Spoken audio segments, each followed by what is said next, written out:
Today I'm going to break down the fastest deck in Gods Unchained. You can breeze through your 10 daily games with this deck. Let's check it out. Alright, so here's the deck list. It is a little bit expensive, but if you just remove the Blade of White Plains and the Avatar of Deception, this becomes a heck of a lot cheaper. These are like 300 bucks a piece, and this is 100 bucks. So suddenly the list is much cheaper. The real expensive tickets here are Shadow of Lethanon that you need for this deck, $25 a piece. These are really good. At the end of your turn, this creature gains hidden, so it's always hidden. At the start of your turn, this creature deals 1 damage to the opposing god, automatic ping to the opposing god. This thing's awesome. If your opponents can't remove it, it basically can solo them and just win the game, as you can just give the cat a knife, as my friend Fake Muse likes to say. Give a cat a knife, win a game. You can hit him for 5 damage every single turn with a cat with a knife. The other card you really want to have in this deck that costs 20 bucks is these Shade Walkers. They're 4 mana, 4/3, hidden. At the end of your turn, this creature gets +1 strength. This is hidden, not just hidden for 1 turn. So every single turn that you just let this sit, if your opponent can't hit things with AoE spells, this can just keep spiraling, gaining a couple strength, but before you even swing with it. And then you can also give the Shadewalker a knife. You can also give the Shadewalker Assassin's Aim. So after you swing with it the first time, you're hitting for a minimum of like 7 or 8 or 9 damage, and then it gets hidden again. On top of that, this deck has a couple cards that you really don't need to run in this deck. This is a deck that I actually saw Fake Muse running on ladder, and it has a lot of really fun cards in it, so I wanted to copy it here. Lantern-Bound Fae is one of my favorite cards in the game that just doesn't ever get played. It's a 5 mana 3/4, but it has Order 3, so it comes down, you can't even attack with it, but it has Roar, deal 3 damage. Then, when its Order hits 0, because nothing else in this deck has Order, you pull this back into your hand and reduce it down to 4 mana, and then you can actually play it again a second time, Roar, deal 3 more damage, and then also it's just a playable 3/4 at that point. So it's a very interesting card that I don't think gets played enough. It doesn't quite have the right deck to play it in, but as a finisher in this deck, it's very cool. You can hit your opponent in the face for 3 damage. You can hit their creatures for 3 damage. You can hit whatever you need, and then you also just have a 3/4 body the second time you play it. So that's 6 damage after you play it twice. So if you need a little bit of reach, this can get you there. Hierophant Selenius is a very cool card that goes great with the cats. Your other creatures gain, whenever this creature damages an opponent's god, copy a random card in your opponent's deck and add it to your hand. So this actually procs twice per turn with the cats, because the cats automatically ping your opponent's god at the start of the turn, and then you get to swing and hit them in the face again. You actually get to draw 2 cards per turn with these Shadow of Lethanons. So again, another reason why these cards are so good. So let's dive in and take it for a spin. Going first against Magic. Love Cat with Knives. Against Magic though, not really that good. Can Tracking Bolt it and it just dies. Armor Lurker's nice. It's tough to get rid of the cat. Maybe he doesn't have... My turn already? We'll find out.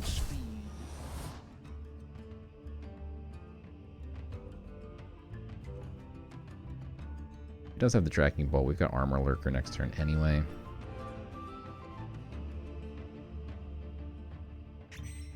Hi.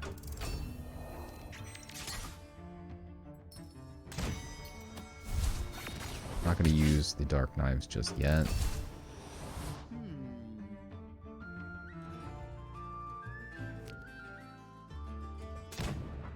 Alright.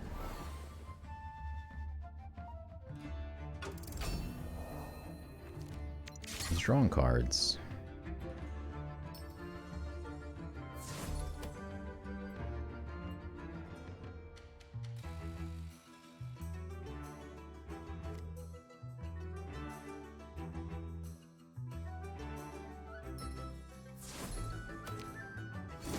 Let's go ahead and swing face. I'm actually going to cheat his dude. We could cheat our own, but then we lose the armor, so he can go ahead and use a spell here. I imagine next turn is when he's going to pip into Aped Blast. But we can put in some serious damage first. Loki and Disciple's pretty nice. We could just play this. It would survive a blast.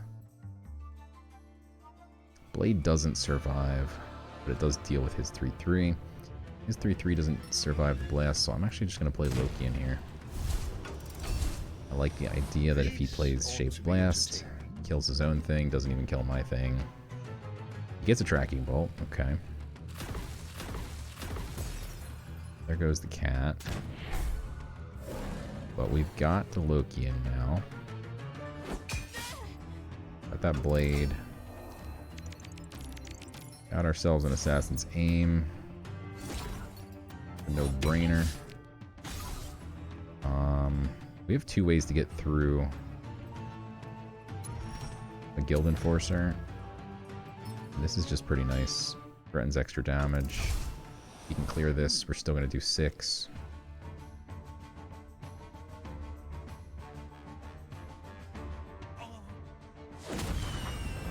Let's go.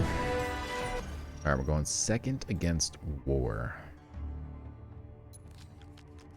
He's playing Volka's Presence, very likely a control deck.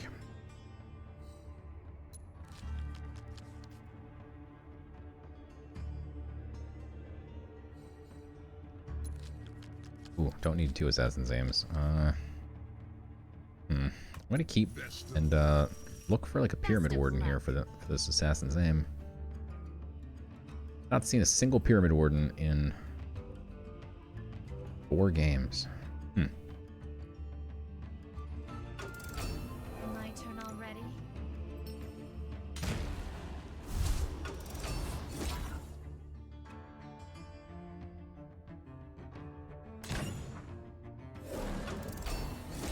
Stone skin this guy.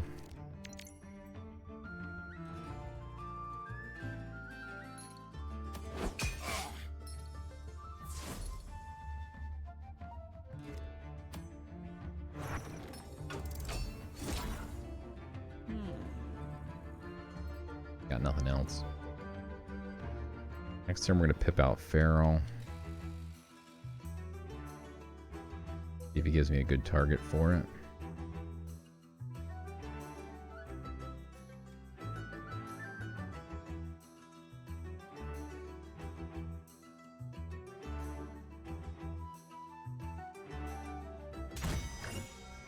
I think we need to trade this off, unfortunately. There's our Pyramid Warden. So this is decent. So this turn we can go ahead and pip out Feral, trade here. This will burn up next turn. And then we'll have a 4/4 that's hidden. And then we can get Assassin's Aim, Pyramid Warden shenanigans going on. I like it. A bit of a slow turn here, but Odie's scary. And this guy's just going to burn up. He's got no targets to hit now, so I love that. All to arms. Alright. But he's going to have a bunch of stuff with a bunch of health that's really slow. And we don't care how much health his stuff has because we're just going to smack him in the face a lot.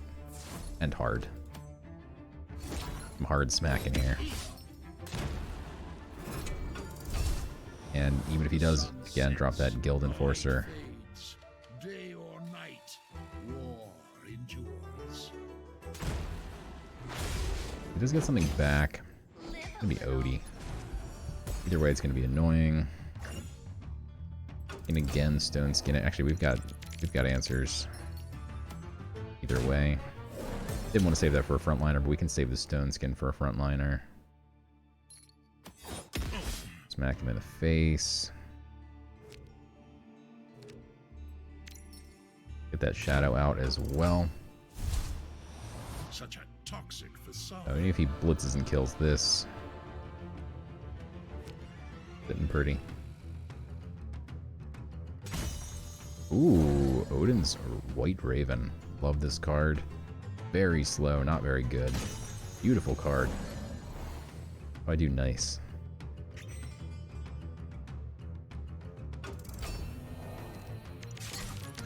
Very sexy cards, unfortunately very slow, and now he is dead. GG's. Ooh. Now that's a shiny deck. Here we go. HRD against potentially also the mirror here. So we're going first. Surprise Delivery, Assassin's Aim, Lady Marcella. Not a great opening hand. I'm going to get rid of the barrels first here. I would love to keep Assassin's Aim if we get like a Pyramid Warden. My turn already? Not a good opening hand. We're going to go ahead and play this. And I don't love swinging turn 1. The way favor works is you only get 1 favor if you attack their god on turn 1, 2 on turn 2, and 3 on turn 3 and beyond. So while this could go face on turn 1, I don't really like it. Well, we're going to go ahead and pip out Lady Marcella here because we have nothing else to do. Smack him down and get 2 favor. Likely we'll see him make trade here. Or here and ping one of these. Either way, I don't expect these to live. But luckily we have the Makeshift Shiv and our own God Power to go ahead and get rid of his rogue skulkers. So they won't be on the board very long. And if he can't touch them, then that's great. So now we could go ahead and Assassin's Aim. Could even Assassin's Aim and Stone Skin.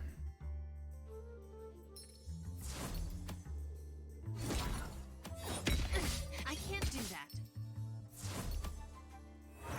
And we don't need to worry about saving the Stone Skin for like a Guild Enforcer because we have Blade of Whiteplane. So yeah, this card's pretty insane. Just choose through Guild Enforcers like they're nothing. Ooh, you don't get to see Curious Wander Cats ever. My first time seeing someone play it. And just so happens that it will actually take out the entire relic, which is pretty nuts. Luckily we can take this out with the Avatar for a turn. Question is, do we just leave this unhidden? Would be nice to actually swing face and cheat it one more time. And it's actually exactly what I'm going to do. And just get this out. Now threatening 8 damage next turn. He's at 16 health. And if he does pip out a Guild Enforcer again, we have the answer. And if he plays... Interesting. Alika. So... either delve a rune and give it to the opponent. Discard a card, your opponent draws a card. I don't mind this because we get to delve and we can pick the worst possible option.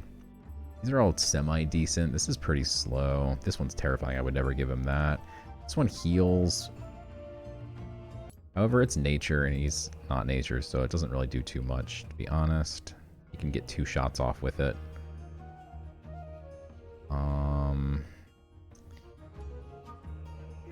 Yeah, this is pretty annoying to leave on board, though. So we're going to go ahead and gobble that up.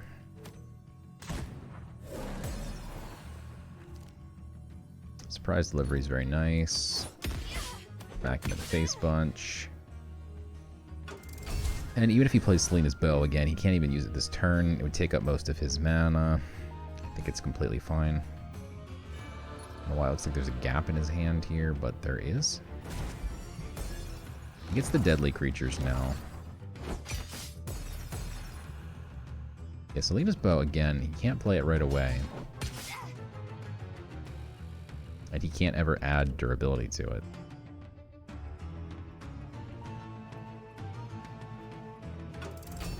Okay.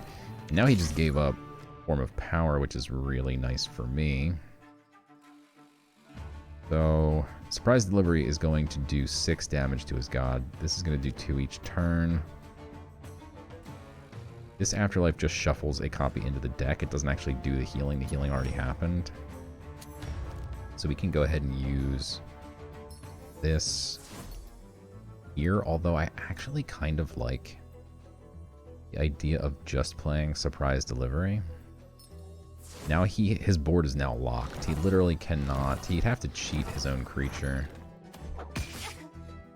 I guess technically since he can, maybe we do the form of power line. We have so much health though, it's not even a problem. Yeah, I'm gonna go ahead and just pass actually. So now we can't play a Guild Enforcer, because even if he cheats one of these, it's fine. So he can kill off the cat. But these are going to do 6. This does 7. We just need to find 2 more damage. Cutthroat is interesting. Pretty much all of these are identical cards.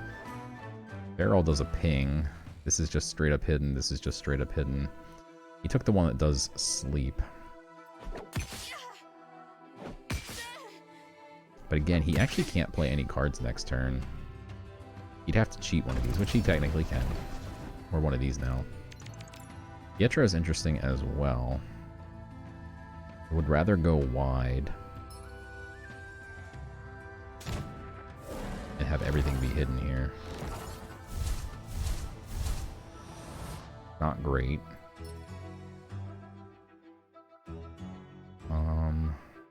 6, 7, and we just need to do 2 damage.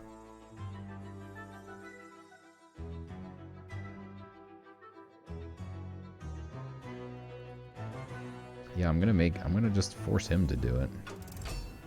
Finally, a challenge. Could have Rapture Dance.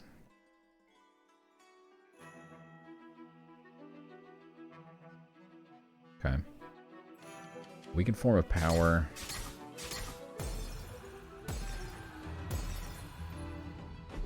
And use Feral Shapeshifter, get rid of both the deadlies. Would be nice if we can get one more hidden creature out, just so we can't sleep both. Another set of surprise barrels would be nice too.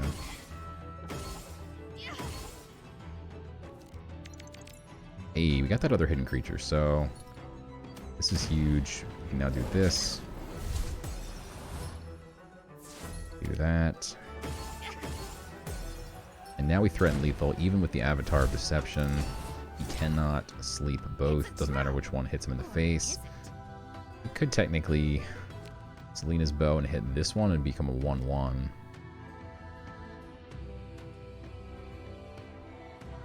Then he wouldn't die.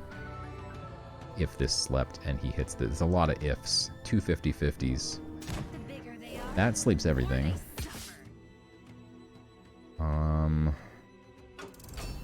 Getting the Lokian out is going to be big, though.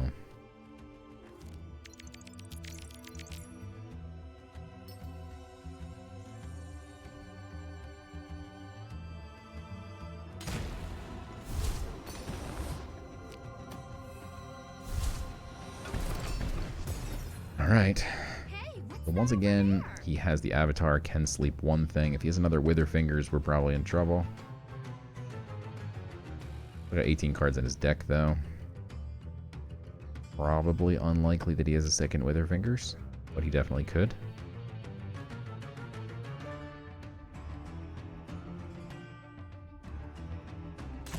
He can sleep one. Gets the Lokian. And then he misses with Selena, so he 50/50 twice, and now this is awake. Does he have something for 3 mana that can stop me or not? Nope. GG's. Let's go.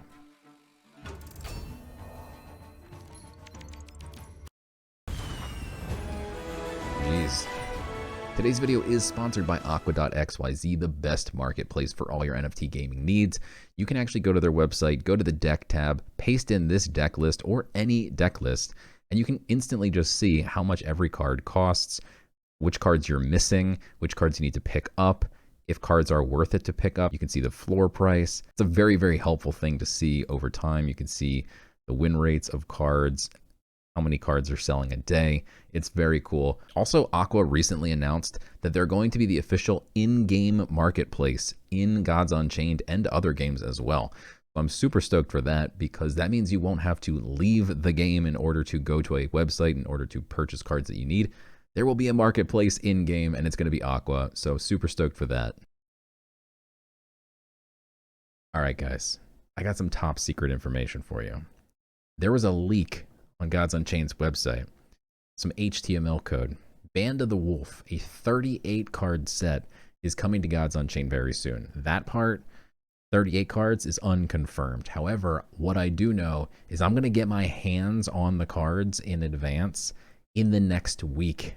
So stay tuned to this channel because I will be giving you some cards from the new set very, very soon as I get my little hands on them.